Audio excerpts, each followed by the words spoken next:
નમસ્કાર વિદ્યાર્થી મિત્રો, ગુડ મોર્નિંગ્સ. બીએસસી સેમેસ્ટર 4 એની અંદર વિદ્યાર્થી મિત્રો છેલ્લે આપણે ભણ્યા હતા તો કે સંક્રાંતિ ધાતુઓના ભૌતિક ગુણધર્મો, એમાં 5 ગુણધર્મો આપણે જોયા હતા. ધાતુની ક્રિયાશીલતા, હવે છે એના બેઝિક ગુણ. તો સંક્રાંતિ ધાતુઓના બેઝિક ગુણ કેવા છે? તો આવર્ત કોષ્ટકની અંદર તમને ખ્યાલ છે કે ડી વિભાગ ક્યાં આવે? તો મેં તમને કીધું હતું કે એસ ને પીની વચ્ચે ડી વિભાગ આવે. હવે ઘણા બધા વિદ્યાર્થીનો પ્રશ્ન હતો કે સાહેબ ક્રોમિયમ અને કોપરમાં છે એ શા માટે અપવાદ તરીકે આવે છે? તો એનો આન્સર હું તમને આપી દઉં છું. ક્રોમિયમ અને કોપર છે વિદ્યાર્થી મિત્રો, એની અંદર 3D અને 4s કક્ષકની જે ઉર્જા જે છે બરાબર, એની વચ્ચેનો તફાવત સાવ ઓછો છે. જ્યારે બાકીના બધા જે પરમાણુઓ જે છે એમાં 3D અને 4s કક્ષકની વચ્ચેનો ઉર્જાનો તફાવત વધારે છે. એટલા માટે 4sમાંથી ઇલેક્ટ્રોન સહેલાઈથી 3Dમાં જતો રહેશે અને સરળતાથી છે એ 3Dમાં એન્ટર થઈ જાય છે. એટલે ક્રોમિયમ અને કોપર આ બેમાં જ એવું બને છે કે જેમાં 3D કક્ષક અને 4s કક્ષક આ બંને કક્ષક વચ્ચેનો ઉર્જાનો તફાવત સાવ ઓછો છે. એટલા માટે 4sમાંથી આવતા ઇલેક્ટ્રોનને 3D કક્ષક છે એ રોકી શકતી નથી. અને જ્યારે રોકી શકે નહીં ત્યારે આપણને ખ્યાલ છે કે ઇલેક્ટ્રોન છે એ 4sમાંથી સરળતાથી કેમાં જતો રહે? 3Dમાં. તો એટલા માટે ક્રોમિયમ અને કોપરની અંદર એસમાંથી એક ઇલેક્ટ્રોન ઉત્તેજિત થઈ અને ક્યાં જતો રહે છે? 3Dમાં. આ એનું રીઝન છે. તો રીઝનમાં ખાસ યાદ રાખવાનું કે 3D અને 4s કક્ષકોની ઉર્જા જે છે બરાબર, બંને વચ્ચેની કક્ષકોનો ઉર્જાનો તફાવત ઓછો છે. જ્યારે બાકીના બધા જે પરમાણુઓ જે સ્કેન્ડિયમથી લઈ અને કોપર સુધીમાં જે આવતા હોય એ દરેક પરમાણુઓની અંદર 3D અને 4s કક્ષકની ઉર્જાનો તફાવત ખૂબ જ કેવો છે? ઓછો છે. હવે એની પછીનું છે બેઝિક ગુણ.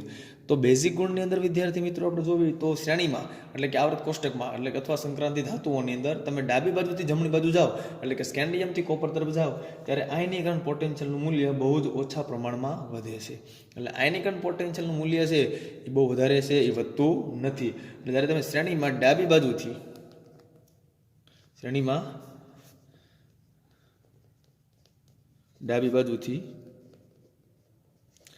જમણી તરફ જતા આયનીકરણ પોટેન્શિયલ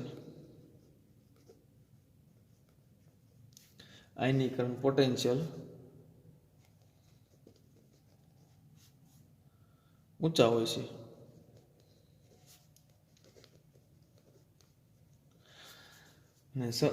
બીજું કે વિદ્યાર્થી મિત્રો કે આયનીકરણ પોટેન્શિયલના મૂલ્ય છે ઊંચા એટલે એટલા બધા બહુ વધારે હોતા નથી, એટલે પ્રમાણમાં વધે છે. અને માટે સંક્રાંતિ તત્વોની શ્રેણીમાં ડાબીથી જમણી તરફ જતા બેઝિક લક્ષણ પણ બહુ જ ઓછા પ્રમાણમાં વધે છે. એટલે સંક્રાંતિ ધાતુઓની અંદર તો સંક્રાંતિ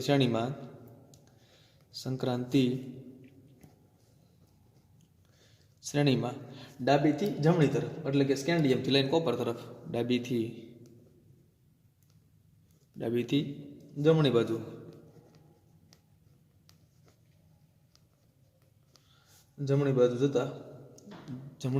તરફ જતા બેઝિક લક્ષણ વધે છે, ઓછા પ્રમાણમાં વધે છે. બેઝિક લક્ષણ ઓછા પ્રમાણમાં વધે છે.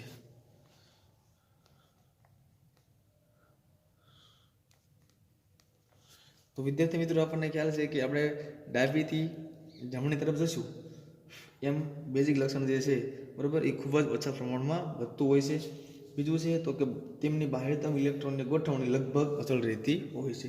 એટલે ડાબીથી તમે જમણી તરફ જાઓ એમ સંક્રાંતિ ધાતુઓની અંદર જે બાહ્યતમ કક્ષા આવેલી હોય છે એમાં ઇલેક્ટ્રોનની ગોઠવણી અચળ રહેતી. અચળનો મતલબ એમ કે બહુ વધારે વેરિએશન હોતું નથી.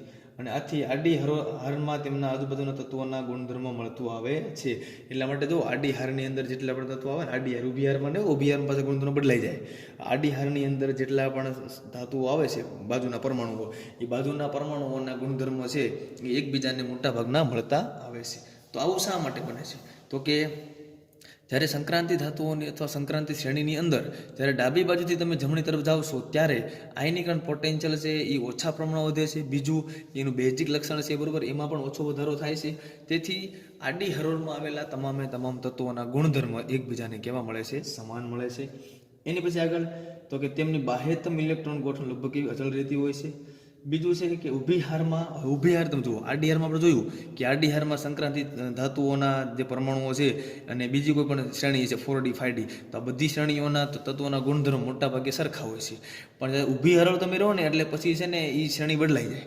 ઊભી હરોળની અંદર શ્રેણી બદલાતી હોય અને ઊભી હરોળની અંદર તમે જોવા જાઓ તો તત્વોના બેઝિક લક્ષણોની સરખામણી કરવી મુશ્કેલ પડે છે, કારણ કે ઊભી હારની અંદર જે તત્વો આવેલા હોય એ તત્વ અને સંક્રાંતિ ધાતુના તત્વો આ બંનેના ગુણધર્મ બદલાઈ જાય છે, કારણ કે ઊભી હરોળ જે હોય ને બરાબર એ સમૂહ પ્રમાણે હોય છે અને આડી હરોળ જે છે એ સંક્રાંતિ ધાતુઓ હોય છે. એટલે ડી વિભાગની અંદર જો તમે આડી હરોળની સરખામણી કરો તો ડી વિભાગની અંદર આડી હરોળની સરખામણીમાં જે કાંઈ તત્વો હોય સંક્રાંતિ તત્વો એ દરેકના ગુણધર્મો મોટા ભાગે સમાન આવતા હોય છે. પણ જો ઊભી હરોળની સરખામણી કરવામાં આવે તો ઊભી હરોળની અંદર આવેલા તત્વોના ગુણધર્મો સંક્રાંતિ ધાતુઓના તત્વોના ગુણધર્મો કરતાં કેવા હોય છે? અલગ હોય છે. પણ જ્યાં આવી સરખામણી શક્ય છે ત્યાં સમૂહનો પ્રથમ સભ્ય બીજા અને ત્રીજા સમૂહ કરતાં સહેજ વધુ બેઝિક હોય છે. જો સમૂહનો પ્રથમ સભ્ય એટલે કે આપણને ખ્યાલ છે સમૂહ નંબર 1 એનો પ્રથમ સભ્ય અને બીજા અને ત્રીજા સમૂહના કરતાં સહેજ વધુ બેઝિક લક્ષણ ધરાવે છે. એટલે સમૂહ નંબર 1 એટલે કે આલ્કલીની અંદર આપણને ખબર લિથિયમ, તો સમૂહ નંબર 1 ને સમૂહ નંબર 2 અને 3, તો 2 અને 3 જે છે બરોબર એના પહેલા તત્વો કરતાં સમૂહ નંબર 1ના તત્વોના બેઝિક લક્ષણો કેવા છે? વધુ હોય છે. અને અપવાદમાં તમે જોવા જાઓ તો ટિટેનિયમ, ઝર્કોનિયમ, હાફનિયમ સમૂહમાં પરમાણુના કદ વધવાની સાથે તત્વોની સક્રિયતા ઘટે છે. તો અપવાદની અંદર યાદ રાખજો ખાસ કે ઝર્કોનિયમ, પછી ટિટેનિયમ અને હાફનિયમ, તો આ ત્રણેય તત્વો વિદ્યાર્થી મિત્રો એવા છે કે જેમાં પરમાણુ ક્રમાંક વધવાની સાથે કદ છે એ પરમાણુ ક્રમાંક વધવાની સાથે કદ વધે છે, પણ આ તત્વોની સક્રિયતા ઘટે છે. સક્રિયતા એટલે શું? તો કે એક્ટિવિટી, એટલે કે પ્રક્રિયા કરવાની જે એક્ટિવિટી જે છે બરોબર એ ઓછી થઈ જાય છે. એટલે આપણને ખ્યાલ છે કે સમૂહ નંબર 1 અને 2ના તત્વો જે છે બરોબર એ ખૂબ જ સક્રિય હોય છે.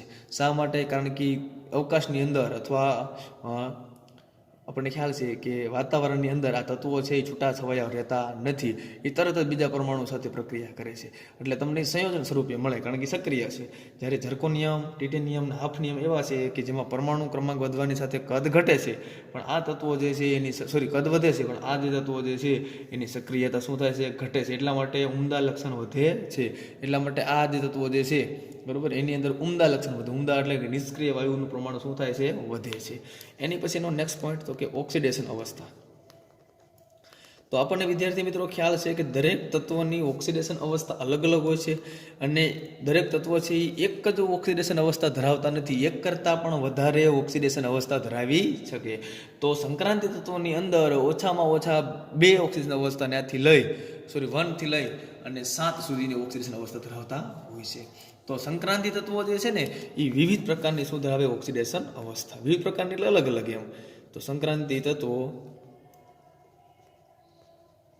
વિવિધ ઓક્સિડેશન અવસ્થા ધરાવે છે, ઓક્સિડેશન સ્થિતિ ધારણ કરે છે.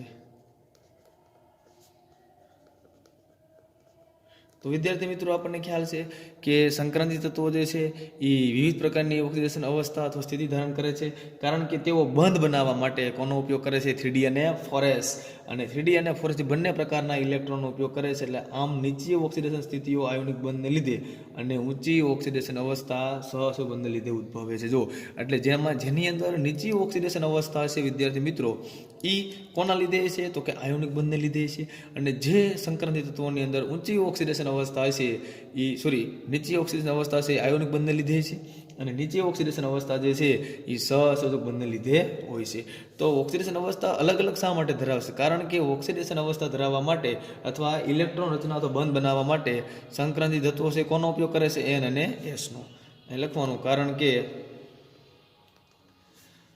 તેઓ બંધ બનાવવા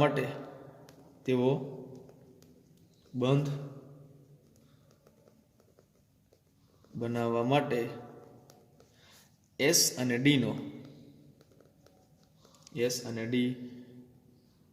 બંને પ્રકારના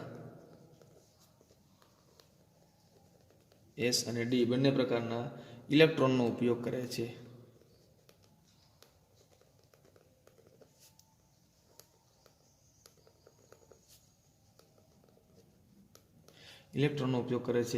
અને આમાંની નીચી ઓક્સિડેશન અવસ્થા એ આયોનિક બંધને લીધે હોય છે અને ઊંચી ઓક્સિડેશન અવસ્થા સ્થિતિ સહસંયોજક બંધને લીધે હોય છે. એટલે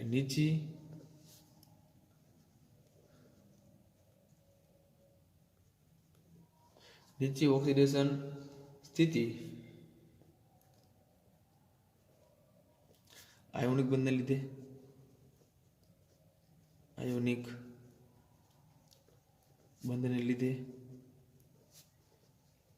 અને ઊંચી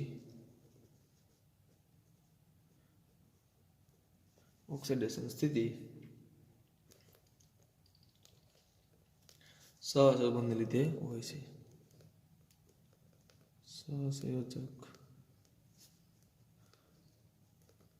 બંધને લીધે હોય છે. તો વિદ્યાર્થી મિત્રો, નીચી ઓક્સિડેશન અવસ્થા જે છે એ આયોનિક બંધને લીધે હોય છે, અને ઊંચી ઓક્સિડેશન અવસ્થા જે છે એ સહસંયોજક બંધને લીધે હોય છે.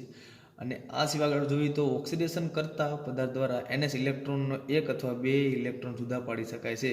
હવે જો ઓક્સિડેશન કરતા પદાર્થ જે છે એના દ્વારા તમે NS ઇલેક્ટ્રોનને, N એટલે કે નંબર ઓફ S ઇલેક્ટ્રોનને એક અથવા બે N-1d ઇલેક્ટ્રોનને જુદા પાડી શકાય, આ શક્ય બને છે. તો NS અને N-1d ઇલેક્ટ્રોનની શક્તિનો તફાવત બહુ જ ઓછો હોય છે. આપણને ખ્યાલ છે કે બંધ બનાવવા માટે કઈ કક્ષકનો ઉપયોગ થાય, તો NS, અને બીજી N-1d. પ્રશ્ન છે આ તમે કઈ કક્ષક નવી લાયા? નવી કક્ષકો નથી વિદ્યાર્થી મિત્રો. N ની જગ્યાએ કેટલા મૂકી દેવાના? 4. તો 4s અહીંયા 4 મૂકો, 4માંથી 1 જાય એટલે 3 એટલે 3d. એટલે 4s અને 3d જે છે જેને આપણે કેવી શ્રેણી કેવી છે? પ્રથમ સંક્રાંતિ શ્રેણી. તો પ્રથમ સંક્રાંતિ શ્રેણીની અંદર જે બે કક્ષકો આવે છે 4s અને 3d, આ બંને વચ્ચે ઉર્જાનો તફાવત, શક્તિનો તફાવત બહુ જ કેવો હોય છે? ઓછો હોય છે. અને તથા ઓક્સિડેશન કરતા પદાર્થની રાસાયણિક શક્તિ માટે આ પૂરતી હોય છે. એટલે જે ઓક્સિડેશન કરતા પદાર્થ છે કે જે રિડક્શન કરે છે એના માટે આ બંને કક્ષકોની ઉર્જા કેવી હોય છે? પૂરતી હોય છે. એની પછીનો નેક્સ્ટ પોઈન્ટ વિદ્યાર્થી મિત્રો, તો ચુંબકીય ગુણધર્મ. હવે ચુંબકીય ગુણધર્મ આવે એટલે આપણને ખ્યાલ છે કે મોટા ભાગે સંક્રાંતિ ધાતુની અંદર આવેલા તત્વો અથવા સંક્રાંતિ શ્રેણીમાં આવેલા તત્વો અણુચુંબકીય ગુણધર્મ ધરાવતા હોય છે, અને બાકીના પ્રતિચુંબકીય ગુણધર્મ ધરાવતા હોય છે. તો જ્યારે કોઈ ઇલેક્ટ્રોન છે, બરોબર, એ બે પ્રકારની ગતિ કરતા હોય છે, ભ્રમણ અને કક્ષકીય. બે પ્રકારની ગતિ ઇલેક્ટ્રોનને ધારણ કરે છે. એટલે ઇલેક્ટ્રોન છે એ બે પ્રકારની ગતિ ધારણ કરે. તો ભ્રમણ એટલે કે પોતે છે પોતાની જે ધરી ઉપર છે ભ્રમણ કરતા હોય, અને કક્ષકીય ગતિ એટલે કક્ષાની અંદર જે ફરતા હોય છે. એટલે આમ ઇલેક્ટ્રોન છે એ બે પ્રકારની છે ગતિ ધારણ કરતા હોય છે. તો અહીંયા પહેલા લખશું આપણે ભ્રમણ અને કક્ષીય, ભ્રમણ અને કક્ષીય એમ બે પ્રકારની ગતિ ઇલેક્ટ્રોન ધરાવે છે. ગતિ ઇલેક્ટ્રોન ધરાવે છે. અને તેથી દરેક ઇલેક્ટ્રોન નાના ચુંબક તરીકે વર્તે. જુઓ, કારણ કે આપણે અહીંયા એવું વિચાર્યું છે કે ઇલેક્ટ્રોનને ચુંબક તરીકે લઈ લીધો, ખુદ ઇલેક્ટ્રોન પોતે ચુંબક છે. એટલે દરેક ઇલેક્ટ્રોન જે છે એ નાના ચુંબક તરીકે વર્તે છે, અને આના લીધે જ રાસાયણિક સંયોજનના ચુંબકીય ગુણધર્મોમાં પરિણમે છે. અને પદાર્થના ચુંબકીય ગુણધર્મ તેમના બધા જ ઇલેક્ટ્રોનને આભારી છે. પદાર્થના ચુંબકીય ગુણધર્મ તેમના બધા જ ઇલેક્ટ્રોનને આભારી છે. એટલે પદાર્થના જે ચુંબકીય ગુણધર્મ જે છે એની અંદર આવેલા તમામ બધા જ ઇલેક્ટ્રોનને આભારી છે. પણ ઇલેક્ટ્રોન જ્યારે કક્ષકમાં યુગ્મન બનાવે છે ત્યારે તેની વ્યક્તિગત ફાળાની અસર પરસ્પર તટસ્થ બને. જુઓ, એટલે ઇલેક્ટ્રોન છે એ જ્યારે યુગ્મિત હોય ત્યારે પરસ્પરની અસર નાબૂદ થઈ જાય. શા માટે? કારણ કે જ્યારે ઇલેક્ટ્રોન બે હોય એમાં એકની વેલ્યુ +1/2, એકની -1/2, આપણે જેને કહેતા સ્પિન ક્વોન્ટમ આંક. તો સ્પિન ક્વોન્ટમ આંકની અંદર આપણને ખબર છે કે ઇલેક્ટ્રોન ઉપરની બાજુ, એક નીચેની બાજુ હોય. ત્યારે ઇલેક્ટ્રોન છે એ બંને જ્યારે યુગ્મિત બને છે, અથવા ઇલેક્ટ્રોન જ્યારે કક્ષકની અંદર યુગ્મન બનાવે છે, યુગ્મન એટલે કે જોડી બનાવે છે, જ્યારે ઇલેક્ટ્રોન કક્ષકની અંદર જ્યારે જોડી બનાવે છે ત્યારે એની પરસ્પરની અસર છે નાબૂદ કરે છે, અને ત્યારે કેવો બને છે? તટસ્થ બને છે. આગળ જ્યારે પદાર્થને ચુંબકીય ક્ષેત્રમાં મૂકવામાં આવે, હવે પદાર્થને ક્યાં મૂકવાનો? ચુંબકીય ક્ષેત્રમાં. જ્યારે પદાર્થને ચુંબકીય ક્ષેત્રમાં મૂકવામાં આવે ત્યારે જો પોતે પોતાને ચુંબકીય બળરેખાઓની સમાંતર ગોઠવે છે, ત્યારે જો તે પોતાને ચુંબકીય બળરેખાઓની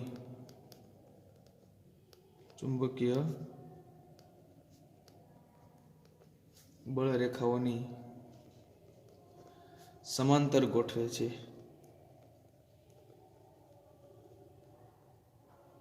એટલે જ્યારે ચુંબકને જ્યારે ઇલેક્ટ્રોન છે એને ચુંબકીય ક્ષેત્રમાં મૂકવામાં આવે છે ત્યારે જે પોતે પોતાને ચુંબકીય બળ રેખાઓ જે બધું ચુંબકીય બળ રેખા હોય એ પ્રમાણે ઇલેક્ટ્રોનને ગોઠવે છે, તો તેને પેરામેગ્નેટિક, અને ચુંબકીય બળ રેખાઓને લંબરૂપે ગોઠવે તો તેને શું કહેવાય? ડાયામેગ્નેટિક.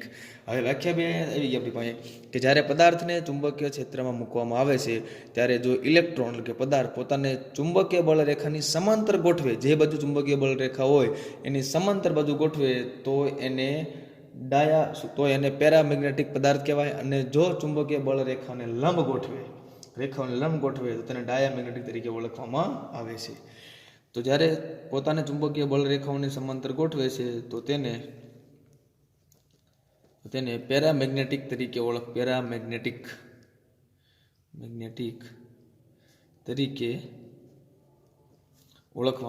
આવે છે.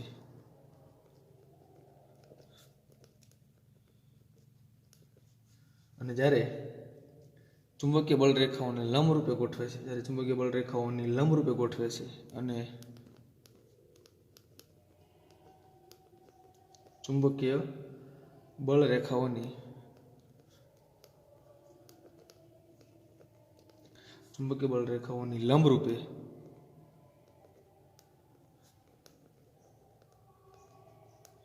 ગોઠવે છે તો તેને ડાયામેગ્નેટિક તરીકે ઓળખવામાં આવે છે. તો તેને ડાયામેગ્નેટિક કહે છે.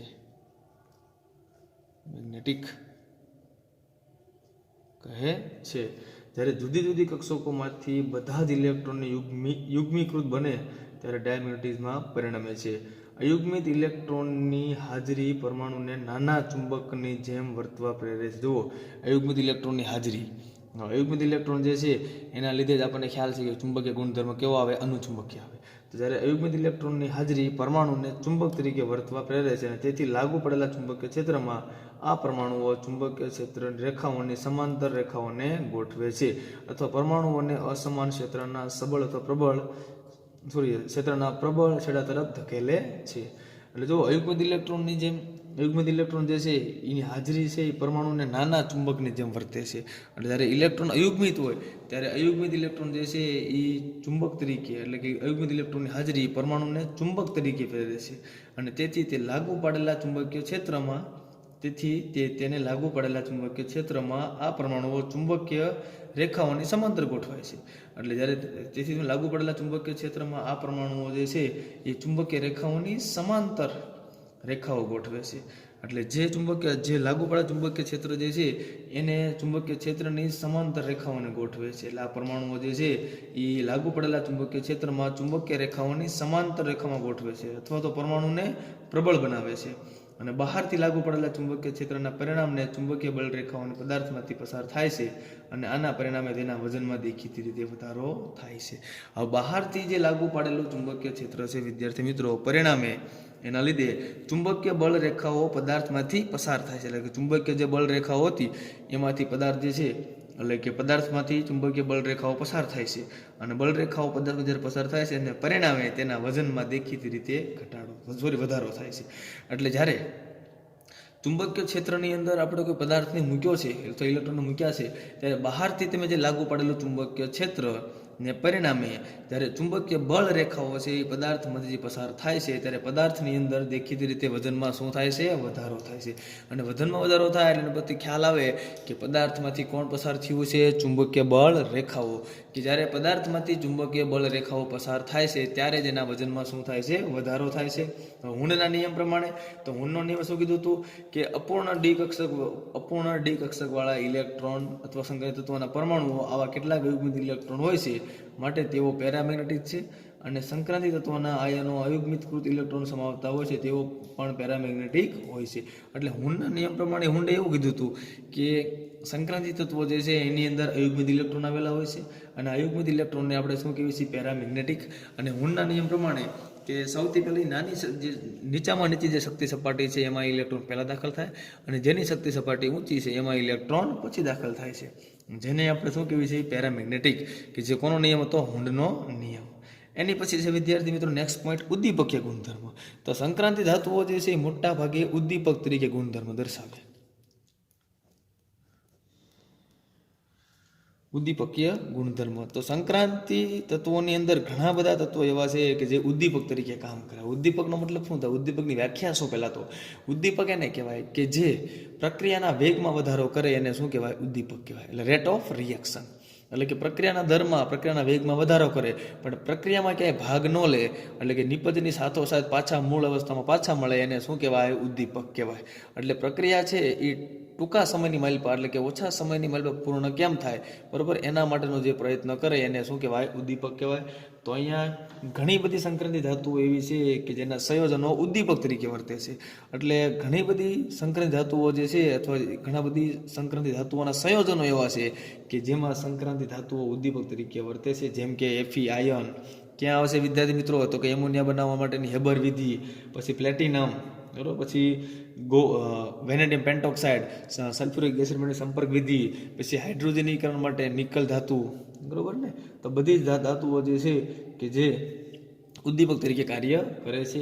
હવે બે કારણોસર સંક્રાંતિ તત્વો ઉદ્દીપક તરીકે વર્તા હોવાનું માનવામાં આવે છે. બે કારણને લીધે છે એ સંક્રાંતિ ધાતુઓ મોટા ભાગે ઉદ્દીપક તરીકે વર્તે. પહેલું કારણ છે કે રાસાયણિક પ્રક્રિયામાં પ્રક્રિયકો અને પ્રક્રિયકોના અધિશોષણ માટે.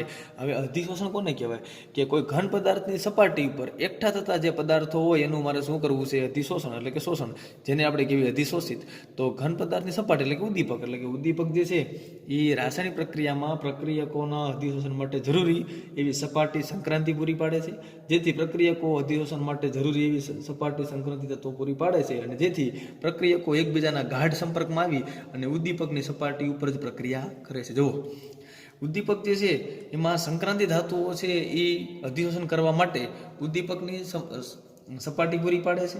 એટલે કે રાસાયણિક પ્રક્રિયામાં પ્રક્રિયકોનું અધિશોષણ કરવા માટે. કોનું? પ્રક્રિયકનું. રાસાયણિક પ્રક્રિયામાં પ્રક્રિયકોનું, કારણ કે જો પ્રક્રિયકનું અધિશોષણ થશે, એનું વિઘટન થશે, તો સામે શું બનશે? નિપજ.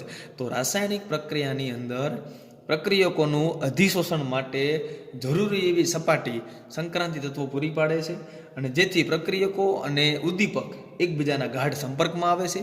એટલે ઉદ્દીપકની સપાટી ઉપર પ્રક્રિયકો બેસશે, અને પ્રક્રિયકો જેવા ઉદ્દીપકની સપાટી ઉપર બેસે એટલે ઉદ્દીપક છે એ પ્રક્રિયકોનું શું કરે? અધિશોષણ. અને ઉદ્દીપકની સપાટી ઉપર જ પ્રક્રિયા કરે છે. અને ઉદ્દીપનની ક્રિયા દરમિયાન સંક્રાંતિ તત્વો અસ્થિર મધ્યવર્તી સંયોજન બનાવે છે. એટલે જ્યારે ઉદ્દીપક છે, બરોબર, એ પ્રક્રિયકોનું અધિશોષણ કરે ત્યારે ડાયરેક્ટલી સીધું પ્રક્રિયકમાંથી નિપજ બનતી નથી. પહેલાં શું બને છે? મધ્યવર્તી સંયોજન. તો જ્યારે ઉદ્દીપક જે છે એ, અથવા ઉદ્દીપકની જે સપાટી ઉપર જ્યારે પ્રક્રિયકોની પ્રક્રિયા થાય છે ત્યારે ઉદ્દીપક છે એ પોતાની સપાટી ઉપર પ્રક્રિયકોનું અધિશોષણ કરે છે. અને અધિશોષણ દરમિયાન પ્રક્રિયકો છે એ અસ્થિર મધ્યવર્તી સંયોજન. અસ્થિર એટલા માટે કે સ્થાયી હોતું નથી, અને પછી તરત જ એનું ઝડપથી શું થઈ જાય? વિઘટન. અને વિઘટન થાય અને એમાંથી શું બની જાય? નિપજ બની જાય છે. તો ઉદ્દીપકમાં લખશું આપણે કે રાસાયણિક પ્રક્રિયામાં પ્રક્રિયકો જે છે, રાસાયણિક પ્રક્રિયામાં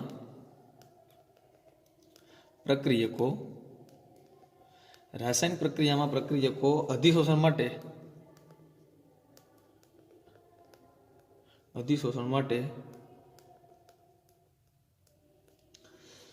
જરૂરી એવી સપાટી સંક્રાંતિ તત્વો પૂરી પાડે છે. સંક્રાંતિ તત્વો પૂરી પાડે છે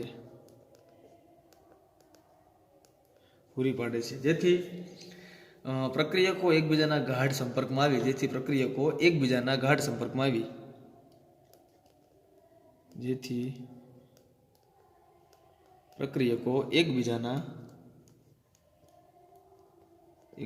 ગાઢ સંપર્કમાં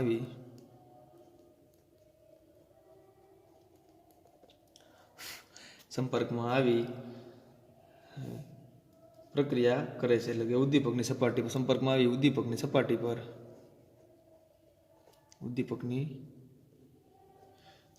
પર પ્રક્રિયા કરે છે. એટલે ઉદ્દીપક જે છે, બરોબર, એ એકબીજાના ગાઢ સંપર્કમાં આવી અને સપાટી પર પ્રક્રિયા કરે છે. અને ઉદ્દીપકની સપાટી પર પ્રક્રિયા કરે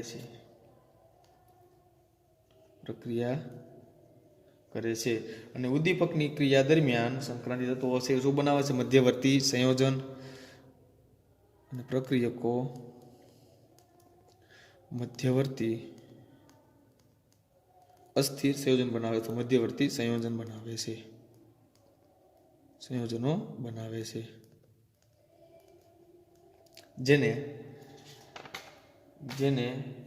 જેનું સહેલાઈથી વિઘટન થાય અને નિપજ બને છે. અને નિપજ બન્યા પછી ઉદ્દીપક આપણને પાછું મળે. ઉદ્દીપકની વ્યાખ્યા એવી જ હતી કે ઉદ્દીપક માત્ર ખાલી પ્રક્રિયાના વેગમાં વધારો કરે છે, પણ ક્યાંય ભાગ લેતા નથી. હવે અહીંયા આપણે લખી નાખી પ્રક્રિયા કે x વત્તા y, તો બે પ્રક્રિયકો, બરોબર. વચ્ચે એની સાથે પ્રક્રિયા કોણ કરે? ઉદ્દીપક. ઉદ્દીપકની સપાટી ઉપર પ્રક્રિયકોનું શું થાય? અધિશોષણ. અને સામે x y અને ઉદ્દીપક, જેને આપણે શું કહેવી? અસ્થિર સંયોજન અથવા મધ્યવર્તી સંયોજન, જેને C વડે પણ દર્શાવવામાં આવે છે. અને વત્તા સામે શું બને? ઉપપેદાશ, જેને કહેવાય નિપજ.